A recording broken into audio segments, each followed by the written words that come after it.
Welcome to another edition of the Nonprofit World. Today we have with us a very interesting guest. Please welcome. Tell us a little bit about what you do. I am currently the director of Southside Family Center. It's a Catholic Charities Archdiocese of Hartford umbrella. It comes under that umbrella. And as the director, I coordinate all the different services and programs we have for families. Okay, so how long have you been the director? I've been the director there for the past 3 weeks. Wow. So it's all very new. Okay. And however, I've been with Catholic Charities for the past 6 months. I was a program coordinator at another site, and this position came open, and I applied for it, and I'm happy that I was accepted. So what has changed since you become the director? Oh, wow. The job responsibilities have changed tremendously because I'm not any longer the person who reports to the director. I'm the director, so everyone reports to me. The other thing that has changed is the population that I serve. At Asylum Hill, where I was at, it was a very different cultural population than where I'm at now at Southside. At Asylum Hill, we served a predominantly, I want to say, Caribbean population, Jamaicans, folks from St. Kitts. I myself am Guyanese, of African American descent. But at Southside, we do serve the African American community, but because of the neighborhood that we're in, we also serve a large percentage of immigrants and refugees because that program is also housed at Southside, and we serve a large population of Latinos. Okay. Do they have the same needs, would you say? Because yes. The population... So to answer that question, the services have not changed. The need within Hartford for different cultural population is the same. Although at Southside, we do have a larger percentage of immigrants and refugees, only because we have that particular program housed there. But no, the needs are the same. The needs for parenting classes, the needs for civic and leadership type of training, wellness and nutrition, as well as early childhood education and preparedness and readiness for kindergarten. The one big thing at Southside is we have what's called our School Readiness Center, which we did not have at Asylum Hill Family Center.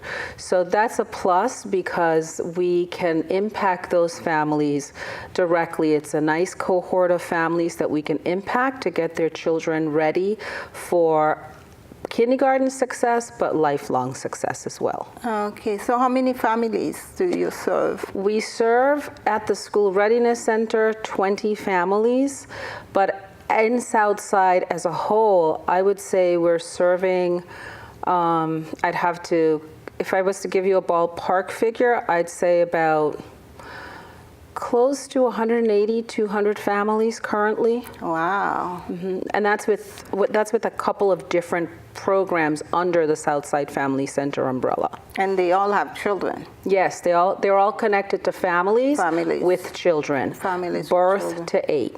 Wow. Yes. And no single mothers? Yes, we have. How many single mothers would you say? And I would say that, I would say that a large percentage of our families are single moms. Yeah. Only because that within Hartford itself is a large percentage of single mother households. But we do have households that have both mom and dad. Mm-hmm.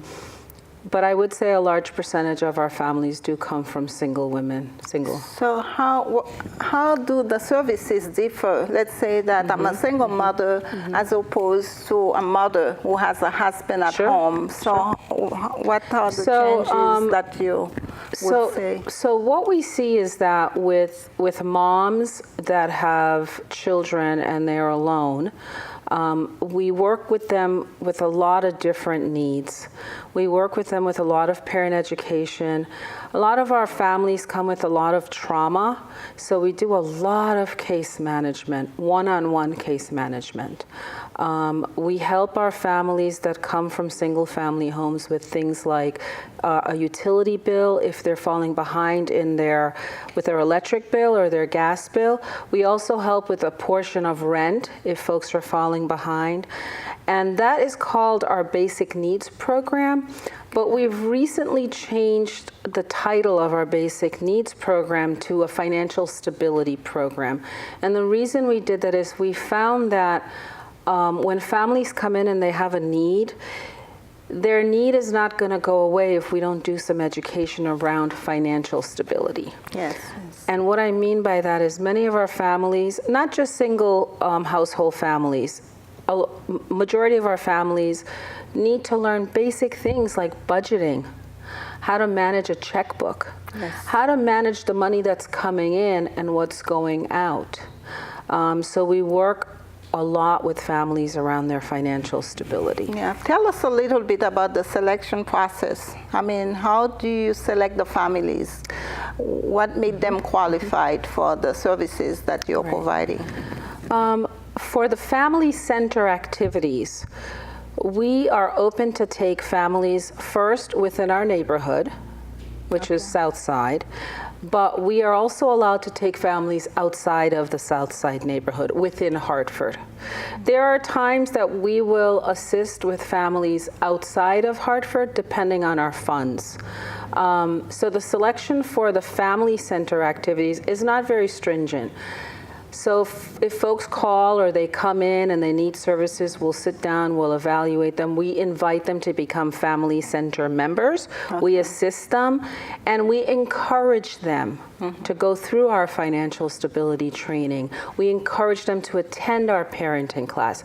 We encourage them to attend our wellness and fitness and health classes, because based on the needs that they have, we encourage them with the particular programs. And also based on the needs that they have, if we can't afford any type of support, we refer them outside of the center to other community-based organizations that can offer that support. Okay. There are other programs within Southside that have very stringent criterias. One of them is the Nurturing Family Network program. And the Positive Parenting Program. We just changed that name. It used to be called Triple P. There are a lot of changes that have happened in the past 3 weeks, so my brain is full. But some of those programs will only take families who, for example, are not in the DCF system or don't have any type of probation issue. They have to be first-time parents. We have a prenatal program that they start when they're pregnant, when a mom is pregnant, mom and dad, and then they go out to age 5. It's a home visiting program. So depending on the program that families come in on, there are different criterias. But the majority of the folks that we see come in on our family center activity programs, which is the Brighter Future Initiative program and the Basic Human Needs Financial Stability program. And those are open to anybody who has a need. Wow, I hope that's helpful. You mentioned earlier about membership. How does a family become a member? Yes, they become a family center member. It's an intake application with basic information, but it also has extensive information asking about, what's your financial state, what's your employment state, because we really want to get to know our families, and in order for us to help our families, we need to know where they're at. And they're not shy about giving us this information, because we're working on building trust and relationships with our families, and we encourage them to come to the family center and be a part of something so that they can feel connected to their community. Yes. Families often come and they make friends. Single moms often share babysitting for other moms' children when they have to go to an appointment or whatever the case may be. So strong relationships are built. Yes, we spoke about single mothers. Do you have any single fathers? And how does that work? Actually, yes, we do. We have also a fatherhood program that is housed under our roof, and most of those dads are single dads. And majority of them, if not all of them, are struggling with some type of custody case or some type of child support issue. So we have a wonderful fatherhood specialist that works with those dads, and there's some wonderful stories where where dads, after the eight-week program, will have the opportunity to visit with their children and have the opportunity to come up with some type of solution with the mom that's, that they're not involved with, but they still have a child with, to get some type of visitation and some type of connection with their children. Okay. I'm curious to find out about the difference between single dads and single mothers and services. I mean, what's the difference and the type of services that you will provide to a single dad as opposed to a single mother? Right. I'm a little biased. I'm a woman, so I see very clearly from a woman's perspective. However, being in leadership, I also see the perspective of the father's point of view as well. And yes, you're absolutely right. The needs are very different.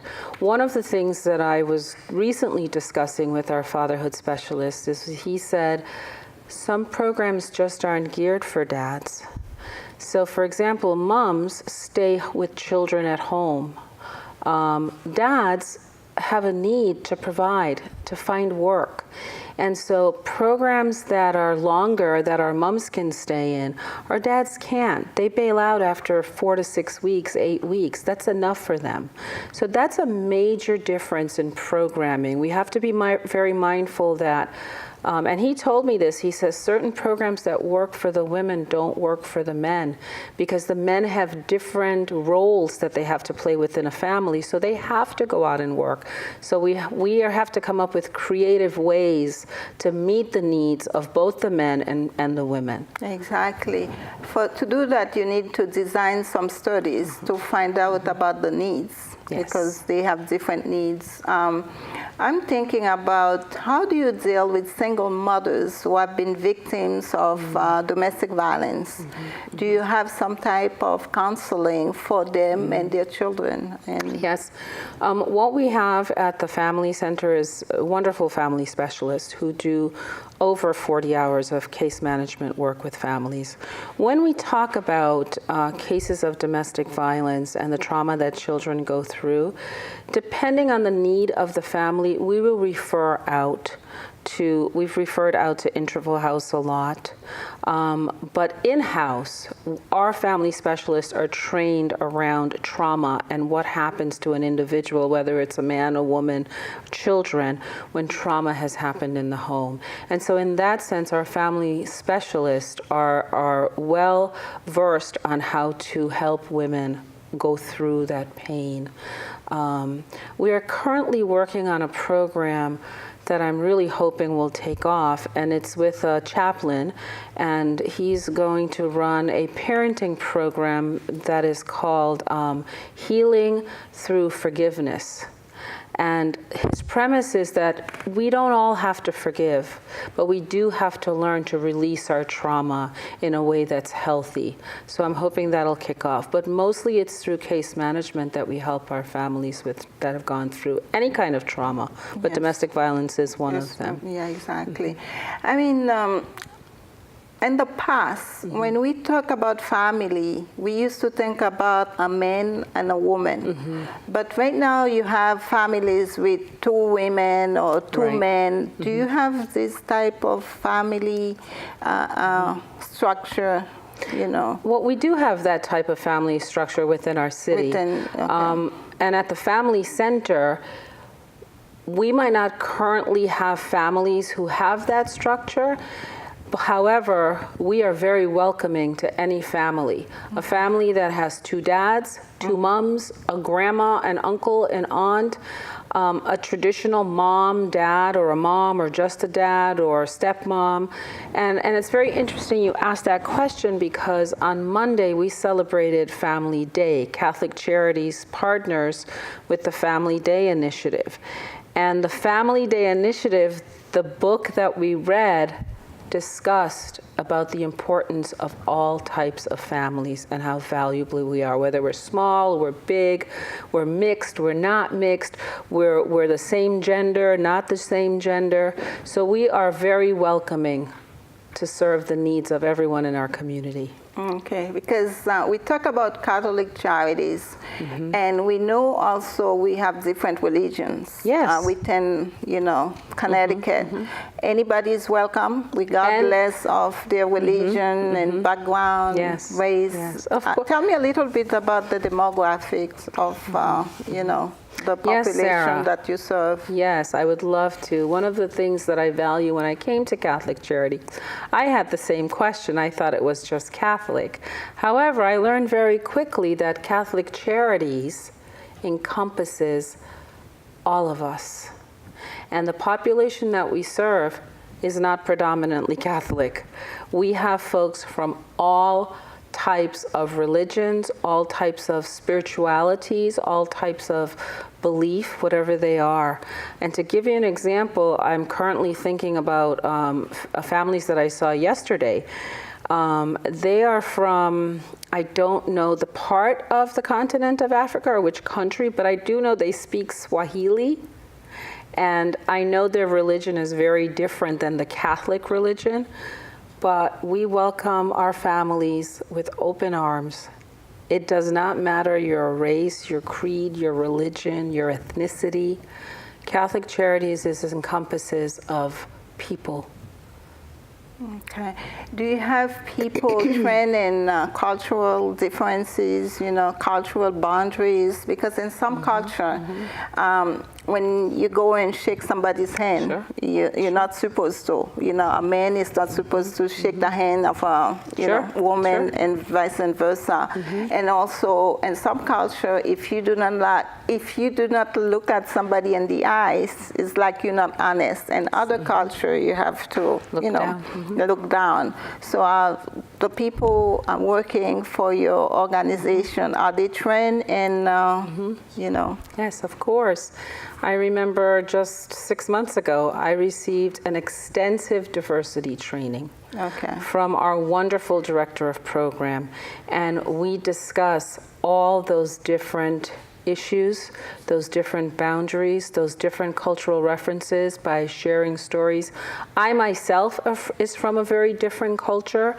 I would call myself tricultural. I'm of East Indian descent, was born in Guyana, and then I immigrated here, so now American culture. So there was a lot that I had to learn. And then there was a lot that I had to learn about the different cultures and the needs of the folks that we serve. And Catholic Charities, I must say, as an organization, does a phenomenal job training their staff how to, number one, first and foremost, be respectful and inviting, but at the same time have an understanding of different cultures and what those cultural norms are. And one of them, a very big one, was the shaking of the hand. There were some cultural examples that we had that the men didn't shake the women's hand. They weren't trying to be impolite. And we had to explore that, and we had to understand that. So yes, we do an extensive amount of training around not just diversity, but understanding and respecting the cultures of everyone we come across. Yes, and what about languages? I mean, you're dealing with the immigrant community, different communities. Do you have interpreters, people who speak all the languages of the population that you serve? Yes, we do. We have. And to be honest, Sarah, our immigrant population it shifts. So I'd say about 9-10 months ago, we had a large Karen population that came in, and we had to do a lot of training around the culture, the difference between Burma and Myanmar, and what the Karen people was experiencing. And we had folks within the Karen community who spoke English as well to be translators.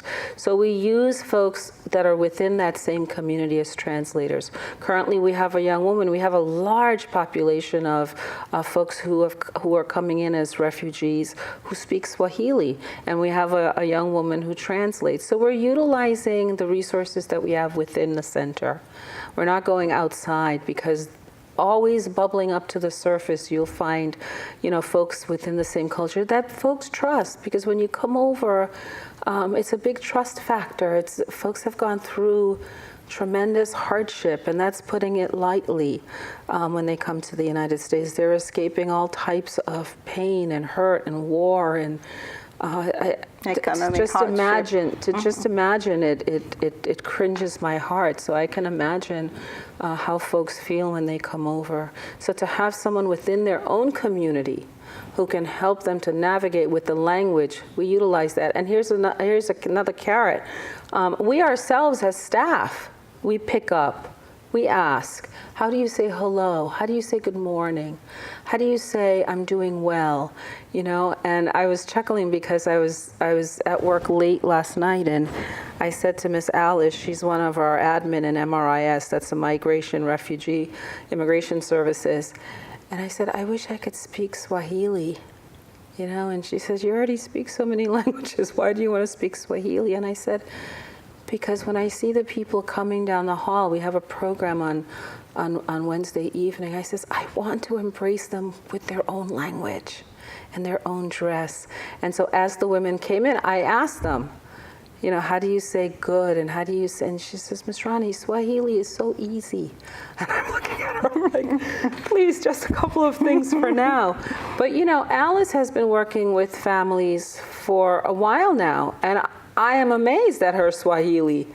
Really? And she's of St. Lucian descent. Okay. And we have some folks who speak a beautiful French Creole. Okay. And it's just beautiful. And so the staff also tries to engage, not just with our immigrant population. A lot of those babies are also in our school readiness program. So we learn to say, you know, in Polish, dzień dobry, good morning, buenos dias, good morning. I don't know how to say good morning in Swahili yet. I will learn. So we do, you know, and especially now, myself being there, my predecessor was very welcoming as well, and we will just continue with that to welcome folks onto our shores, into our communities, because we are the fabric of America. Immigrants are the fabric of America, and when I see folks coming, it reminds me of myself when I was 6 years old, and I landed on the shores of the United States at John F. Kennedy Airport, and I had never seen a big jet, or I had never seen big skyscrapers.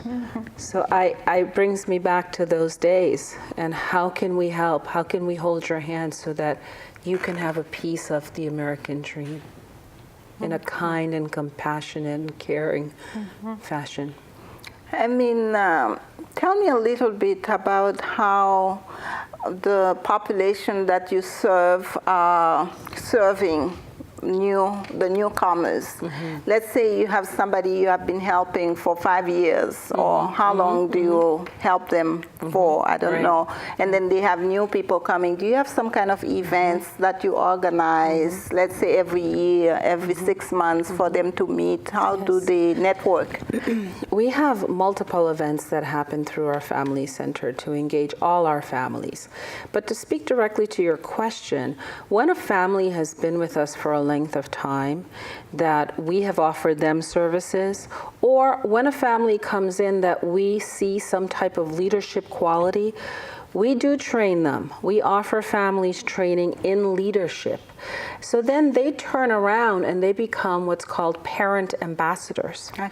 And then those parent ambassadors come to the center and donate and volunteer their time to then serve the needs of the new families that are coming in.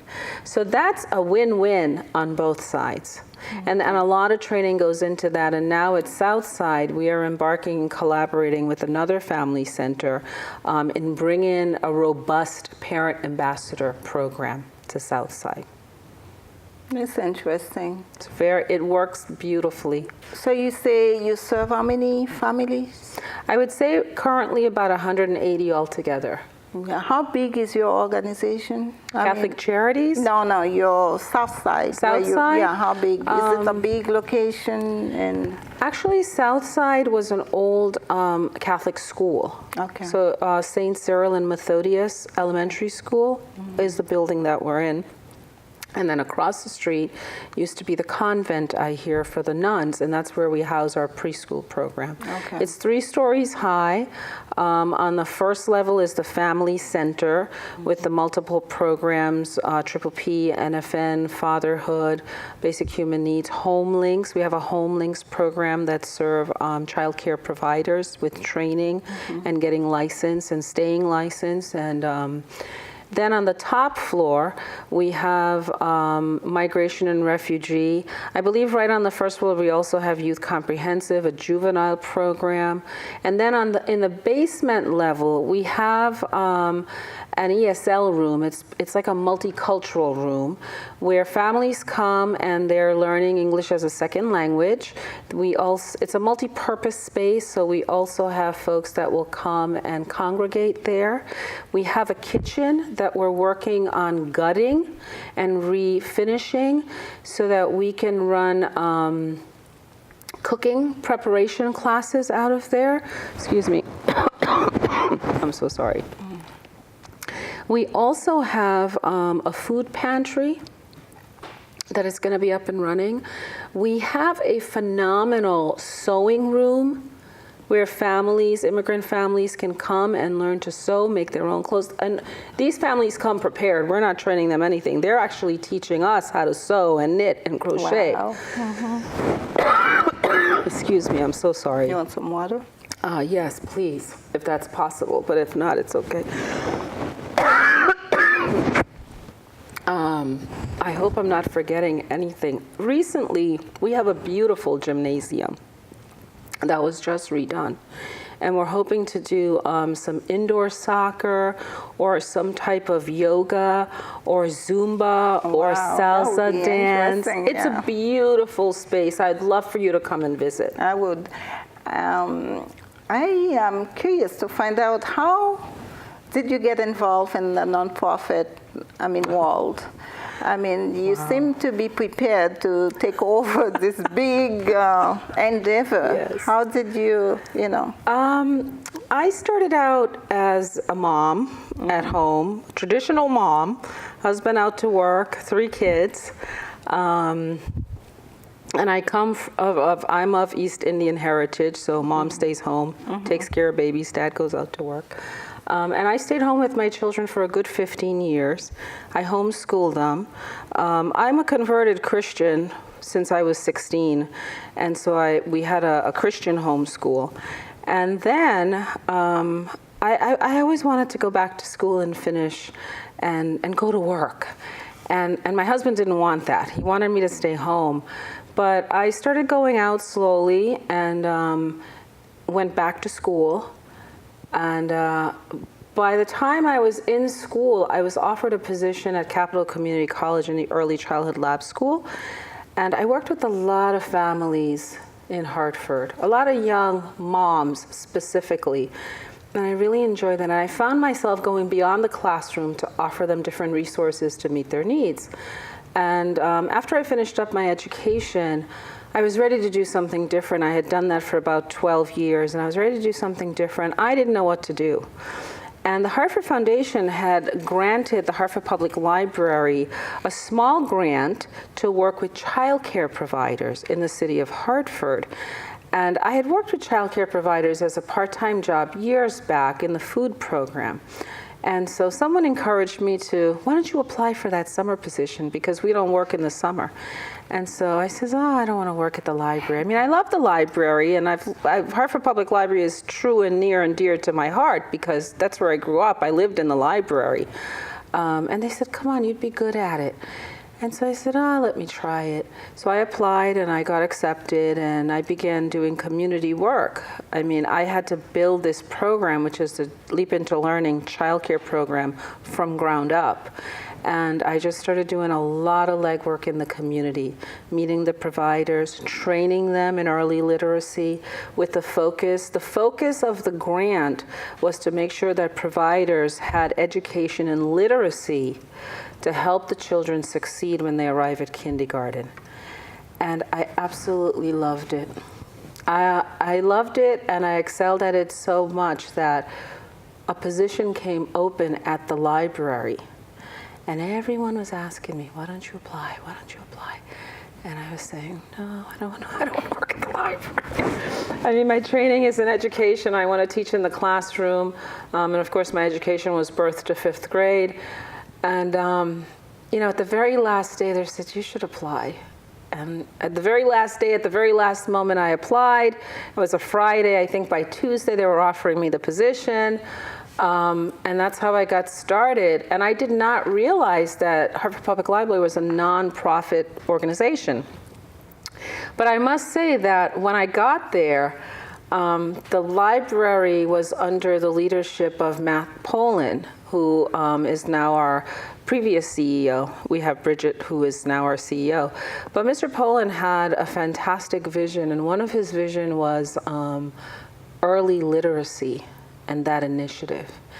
And I just got thrown into that and started writing grants for funding, worked very closely. Near and dear to my heart is your very own Donna Hagigag, yes. Whom I absolutely adore. She just took me into her arms, and we worked side by side, and we built the Leap into Learning initiative. We literally built it. And it's been 3.5 years. I've now left that position. I'm training the person who just got hired for that position. They've contracted me to be the consultant to do that because the project was so near and dear to my heart. So that's how I got started in nonprofit. I didn't even know anything about the nonprofit world because I worked for the state for so many years. Yes. And so it's very different. But how different? Can you tell us a little bit about the difference between the profit versus nonprofit? Yeah. Mm-hmm. I have to say that for-profit is very much dog-eat-dog. But nonprofit, and what I mean by dog-eat-dog is it's just getting the work done on a daily basis. But I have found that being in the nonprofit world, especially in the social service nonprofit sector, just the passion is there where it's not when you're working for the state, for example, or and no offense against the state or insurance companies, because I worked the gamut and I enjoy serving people, but I get such gratification serving my community in the nonprofit world as opposed to the for-profit world.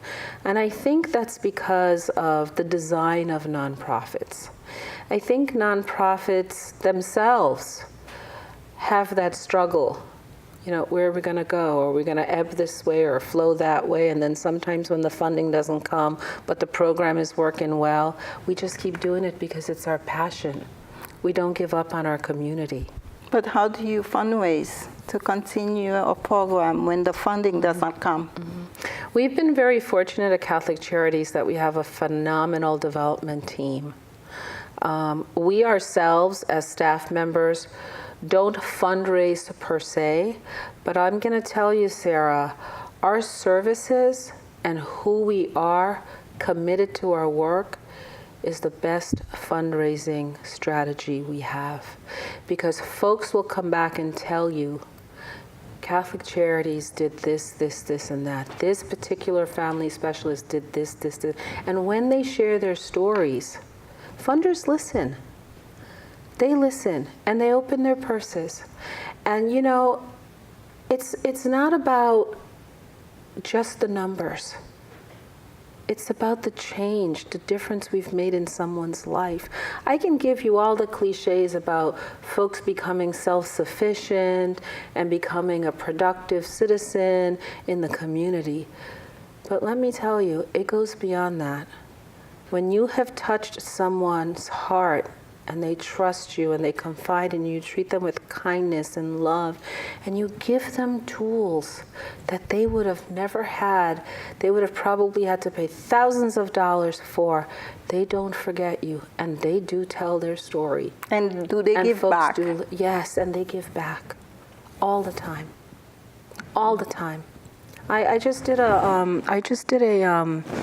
newsletter. We just had a woman who was a domestic violence abused by her ex-husband to the point where she had gained lots of weight. and came crying at the family center. And we were able to listen to her, give her good, solid case management. She got out of that relationship. She's thriving now. She's one of our best advocates. She's now a parent ambassador. She says, I will come anytime. Just tell me what I need to do, and I will do it. And if you look in the Hartford Foundation for Public Giving newsletter, you'll see our story there. Really? Yes, they funded us over $833,000 for the 6 family centers. Those are the things that folks need. I mean, folks are willing to give, but they want to know, when I am giving, is it creating change? Yes. For the folks that you said you were going to. And absolutely, I am sitting here and I'm telling you, there's so many people in Hartford that when they meet me, they shake my hand and they hug me. I was just at a meeting before I came here, and there were about 40 people in the room, and I think about 30 of them hugged and kissed me because they know the work you do. And this was at the Hartford Foundation. Wow. And when you are utilizing funds that don't belong to you, you have to be very diligent in how you use it. And you have to be, and I'm going to use the word, you have to be very honest in how you use it. Because if I open my purse string and I handed you $50,000, yes, I would like to know what the benefits are. We do mid-year reports. We do videos. One of the videos we recently did was for the Black Giving Circle. Yes. I mean, we showed them where their funding benefit a particular neighborhood in Hartford. Phenomenal work that would have never gotten accomplished had we not received that funding. And the work just compounds. It's not just a one-time work. You know, this particular project I'm talking about trained 5 specific African American dads on early literacy, the importance of connecting with their children, the importance of reading to their children, how to read to their children. But not only did we train the dads, we were then able to give them the opportunity to take that training and put it into action. They became co-facilitators in the program, Dinner and a Story. They didn't just serve the dinners, met with the families. They read, they did the activities. They demonstrated to other dads and moms how to read to children, how to connect with your child. Because the research shows that when you connect with your child, one of the biggest things that from Family Day was connecting with your child not only helps them succeed academically, but it also helps them socially. Yes. And drug use is one of the things that we see go down when children are connected with their families, their moms and their dads. And they don't necessarily have to be in the same home, but you need to be involved with your child. And it's as simple as reading, talking, singing, playing, and writing. I have families say to me, but I don't know how to read. You don't have to know how to read the pages. Just turn the pages and tell a story based on the pictures. When I tell parents that, they're amazed. I says, your little baby doesn't know that you can't read. Yeah, exactly. I've trained preschool teachers, and I said to them, I says, keep it moving. Those little babies don't know the words. But as long as they see that the book conveys something very important and it has meaning, that's building a habit. You know, and folks are amazed. They're like, that's all we need to do. I said, yes. Yeah, that's interesting. Very interesting. I have a whole head full of knowledge when it comes to all that we need to do from birth to 8. A whole head full. There is a belief in the community, I mean, not only in the Black community, that Black fathers don't stick around. And then when you tell me about African American dads reading to their children, I mean, that, you know. Listen, I'm with you. I was not only amazed, I was so happy because we had a huge debate. Now, this particular proposal from the Black Giving Circle, which is a Hartford Foundation for Public Giving arm, happened at Parker Memorial. And when I was handed the project, I thought to myself, what am I going to do here? Who are we going to call? But we had a robust family fatherhood program. Alwyn Foster ran that program. And I went to him and I says, listen, I need 5 dads. That's all I need. If you can give me 5 dads, we can make a huge difference in the North End area at Parker Memorial Family Center. And he gave me 10 dads. Wow, you're able to find 10 dads. He gave me 10 dads. The first meeting, I think I had probably 12.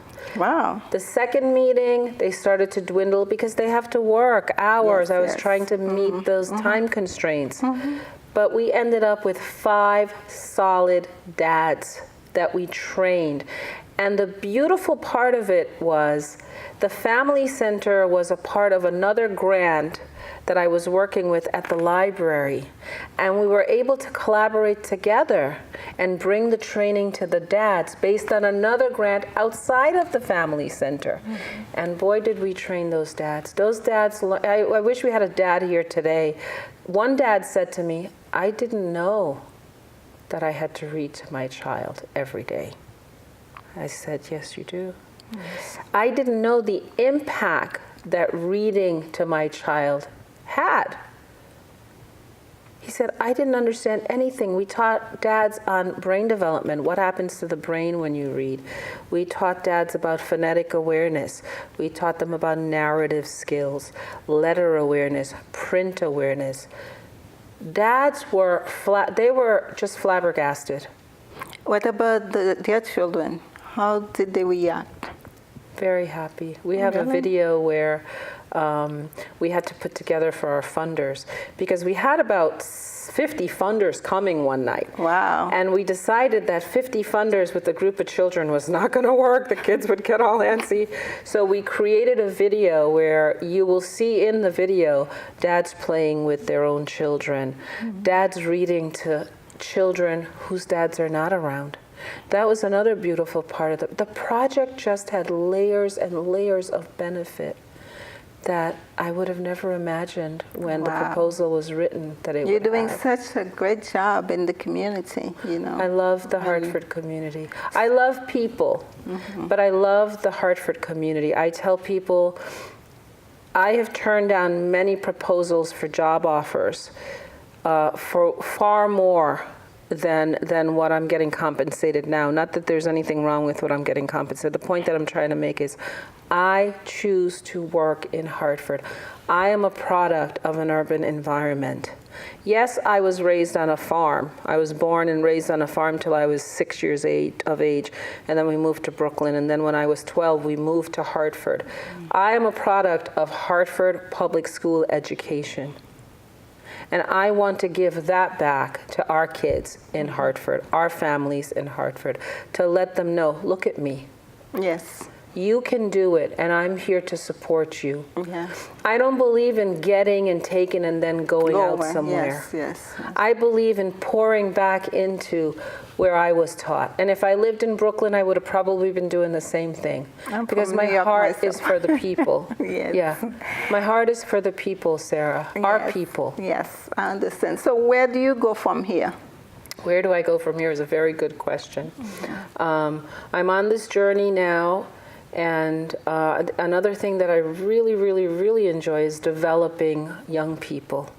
So the young people that I have in my care right now, I'm going to develop them to be leaders within the Hartford community. And I have several dreams and aspirations, and they will come to fruition because I'm a doer, you know, I'm not just a talker.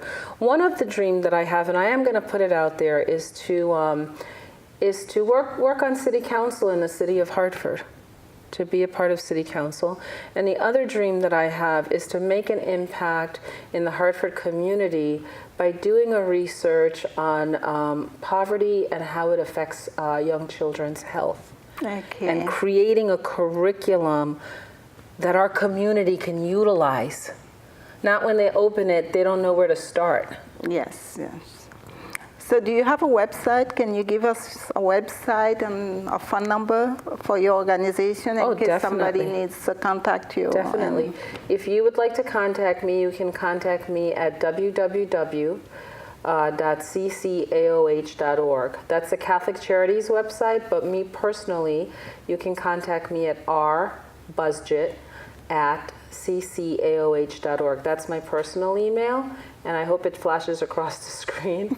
And my phone number, my cell number is 860-778-3769. And I will be more than happy to answer any questions. And if I can't answer them, one of my role is to find the proper resources for those in our community that need help. I will find the resources. So one thing I always teach my children, I says, be kind, be smart, but be compassionate as well. So to answer your question, before I got involved with the Black Giving Circle early literacy program with the dads at Parker Memorial, I was very instrumental in creating an early literacy initiative at the public library. That initiative was based on a national research done by Susan Newman. Susan Newman is a national consultant for the State Department of Education. She put together a huge research for the American Library Association.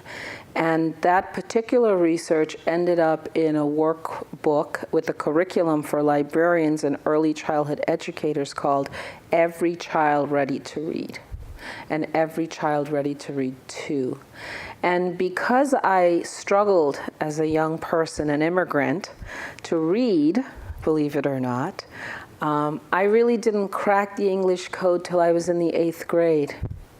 I mean, I love to read, but I really didn't comprehend the essence of the language until I was in 8th grade, and that's when I took grammar. So I'd always had a love for making sure that folks could read, because I knew that if I can help someone to read, it would open up a whole new world for them. And I got to witness that with my own mom, who was only reading at a 4th grade level and got through reading her Bible at least 6 or 7 times, and is a phenomenal reader now. And when I watched her whole life transform, I said, that's what I want to do. I want to help people read. And I do that pro bono. Every Saturday, every other Saturday, I work with a group of kids, I work with adults, and I just go to the Dunkin' Donuts or the Family Center and I read and I train them. But that's how I got involved with early literacy and its importance in doing the research. It was my desire to make sure that children at a very young age had a love for reading. And it's so simple. I remember my father, I tell people all the time, my dad never read picture books to us. He read the encyclopedia. He read the newspaper. He would gather us kids. And you know, there's such stigmatism that folks have sometimes about immigrant families. But I have to say that immigrant families, moms and dads, love their children. And one of the things that I want to impress is that education was very valued in my home. And I find that with a lot of the population that I work with, especially the immigrant population. Yes, I have one last question Yes. about how do you evaluate the programs to know that they work? And what's the rate of success? Oh, yes. Every single grant-funded program has outcomes that the program is measured by. Sarah, you can't talk. You don't have your microphone on. Oh, sorry. So I wasn't in the room, so if you said anything, we didn't hear you. Okay. So 5 minutes. Do you want me to answer that question? So how do we evaluate the success of our program? It's measured through surveys. It's measured by how many programs folks have attended. So if 80% of our participants attend all the 8 programs or all the 6 programs or all the whatever the number of programs are, we have that type of success, which is a quantitative success. Then we have what's called a qualitative success. And that success is measured by the individual themselves telling us, now I read 4 times a week to my child as opposed to once a week, or rarely. So we use a lot of surveys and we use a lot of qualitative outcomes where they tell us their stories and what have changed. And those are the best. That's how we find out. And we see it. We see it in our families. It's almost like, you know, when your child goes off to college or goes off to 3rd grade, and then 3 weeks in, it looks as if their whole body has changed and their whole brain has changed, and wow, all that information in their head, and we see the transformation in our families. So you use RBA and monitoring? Oh yes, we do. We collect a lot of data. As a matter of fact, our practice and our programs is driven by all the data we collect, which is a lot of surveys. We have a huge data management system where we figure out where folks are at the beginning, where they are at the middle, where they are at the end. Oh yes, to answer that question, definitely. We have GED programs that test the English language in the beginning, English language at the end, mathematics skills in the beginning, mathematics skills at the end. Yes. Okay. You're welcome. It is my pleasure. My pleasure. I hope I've asked all the questions. You have. Thank you very much. I enjoy being here, and I take your invitation seriously as we move forward. Thank you. You're welcome.